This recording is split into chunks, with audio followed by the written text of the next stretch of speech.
Muling nabuhay ang nostalgia ng maraming Pilipino nang magkita-kitang muli sina Bimby Aquino, Raiza Maydizon, at Vic Soto sa Eat Bulaga matapos ang napakahabang panahon. Para sa mga lumaki noong panahon ng Eat Little Bossing, parang bumalik ang isang bahagi ng kanilang kabataan habang pinapanood silang magkakasama muli na nagbalik ng mga alaalang minsang nagbigay saya sa milyon-milyong manonood. Dahil dito, agad na nagsimulang magtanong ang maraming tagahanga. Posible na nga bang magkaroon ng If I Little Bossing Part 2? Maaari kayang maulit ang tagumpay ng pelikulang naging bahagi ng Metro Manila Film Festival at isa sa mga pinakatumatak na pampamilyang pelikula ng kanilang henerasyon. Sa totoo lang, wala pa ring opisyal na anunsyo tungkol sa isang sequel.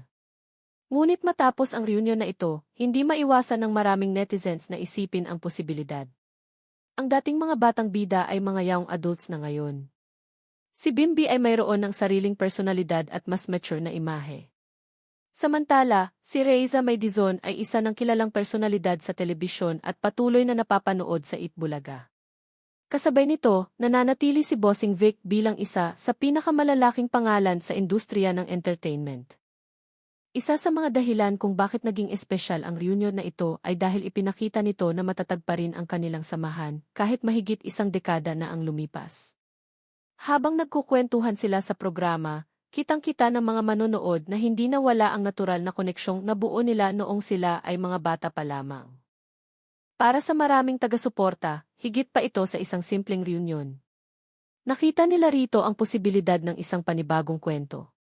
Kung noon ay mga batang ginagabayan ni Vic Soto sina Bimby at Raiza Maydizon, paano kaya kung ngayon ay magsama silang muli sa isang bagong pelikula na magpapakita ng kanilang paglaki at pagbabago bilang mga young adults? May ilan ding naniniwala na kung sakaling matuloy ang A Little Bossing Part 2, hindi na ito magiging eksaktong katulad ng orihinal na pelikula. Maaari itong magkaroon ng ganap na bagong kwento. Maaaring mas mature ang tema, ngunit dala pa rin ang puso at katatawa ng minahal ng mga manonood noon. Sa kasalukuyan, isa sa mga pangunahing dahilan kung bakit patuloy itong pinag-uusapan ay ang napakalaking suporta mula sa mga tagahanga. Marami ang natuwang makita si Bimby na muling bumalik sa Eat Bulaga matapos ang mahabang panahon. Marami rin ang nasiyahan na masaksihan ang kanyang muling pagkikita kay Raiza Maydizon. Higit sa lahat, ikinatuwa ng mga manonood na makita silang magkakasama muli ni Vic Soto na nananatiling mahalagang bahagi ng kanilang mga alaala noong kabataan.